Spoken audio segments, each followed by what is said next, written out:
Okay, guys. So the intimacy school. I probably should try to look better, but I'm in quarantine and I cannot get to the salon, so this is the best that I can do right now. I'm 40 years old.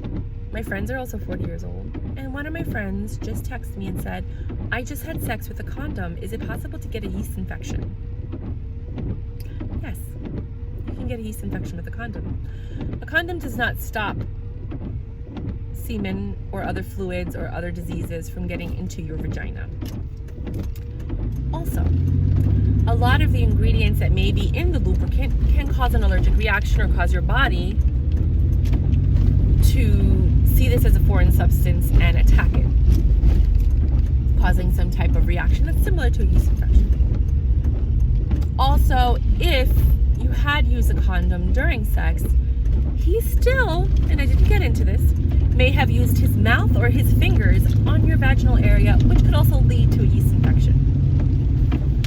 So the reason that I have the intimacy school and the Let's Talk About Sex class is to educate people on stuff like this. Because people have so many questions and they don't have anybody to talk to. And I'm like the really cool chick that you can talk to about anything. So why not let me talk to you about sex, right? Okay. I'm gonna try and find a way where we can have a Let's Talk About Sex class virtually with a few people. We can all see each other, or you can cover your face if you don't want to. But we can all participate. It'll be significantly less than, I charge $50 per person for my regular class, but I also include a goodie bag and some fun stuff. So it'll be significantly less. It'll be like $10 or $15 to do it online, where we can all sit down and talk, ask questions, and it's a great time. It was so good that one of my clients asked me to have a Let's Talk About Sex class for teens, because I'm a giant child and they feel very comfortable talking to me. Giant child. So,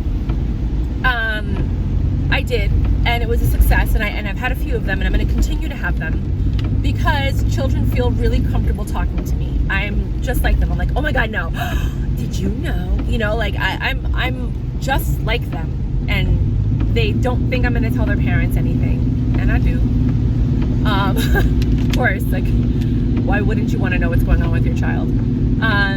But hopefully I have a relationship with the parents, or I build a relationship with the parents, so that they don't freak out. Like, there's a way to talk to your children about sex or to react to what they've done. Now, if it's something very severe, there may be some confidentiality there, but I'm a coach, not a therapist, so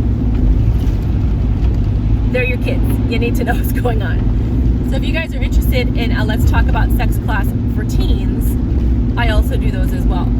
However, it's very tricky because parents get very particular. It's a Let's Talk About Sex class. We talk about everything, all of it.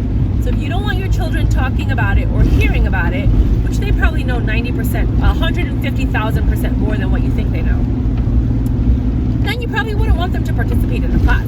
However, if you want them to learn because you don't have the strength and courage to talk to them, and you don't want to talk about everything, that's what I'm for.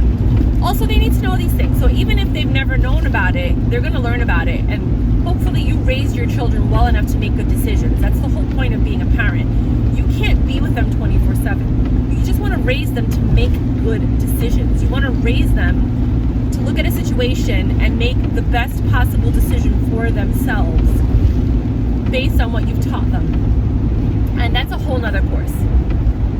But I just wanted to make this video because I thought it was very interesting that my 40-year-old friend was asking me a question like this. Just like I think it's very interesting that a lot of people still don't think AIDS and HIV is a thing. Oh, didn't we cure that? No, we didn't. It's a big thing, and people don't get tested for it. So you gotta ask your doctor for the test. They're not just gonna test you. So I think anybody who watches this video should go to their doctor and ask them for an HIV test. Just saying. There are so many people that have it and they're just constantly giving it to other people because obviously they're sex addicts, or they like to have a lot of sex, or they were in a committed relationship with somebody who liked to have a lot of sex and they didn't know, and blah blah blah blah blah. So many scenarios, don't want to get into it. Everybody should get tested for especially chlamydia. Last thing I'm going to talk about, because chlamydia has no symptoms, but it leaves you damaged for life, meaning it could leave you infertile with the inability to then bear a child. There's no symptoms, you have no idea you have it. The man has no idea they have it. It's kind of like HPV. However, HPV does have symptoms. That's a whole nother class. Again, I have a lot of information, so if you guys want to talk, right now my rate is $25 an hour. It's my quarantine special. Normally I charge anywhere from $175 to $250 an hour. If you want to talk about sex, okay, not sex with me, not dirty talk, I'm not that chick, about what's going on in your life, if you have erectile dysfunction, if you need to talk to somebody about what's going on in your relationship, if you just need to emotionally release and you don't want to talk about sex, you just want to talk about yourself or being single and how frustrating it is to be single all this time, and I do all of that. Feel free to contact me. My link is below. But if you're having marital problems, relationship problems, your new couple issues, all of that, anything you guys need to talk about, please contact me. I'm here to help. But please also educate yourself, because the internet is a vast sea of resources and people tend to use it more for entertainment than for knowledge. And I find it burdensome that somebody would be asking me that. So I just want to share that with you guys in case you didn't know that you can get a yeast infection even if you use a condom, especially if you're doing oral sex on each other or he's fingering you. All right, guys, I gotta pay attention. No, I'm good. Love you. Bye.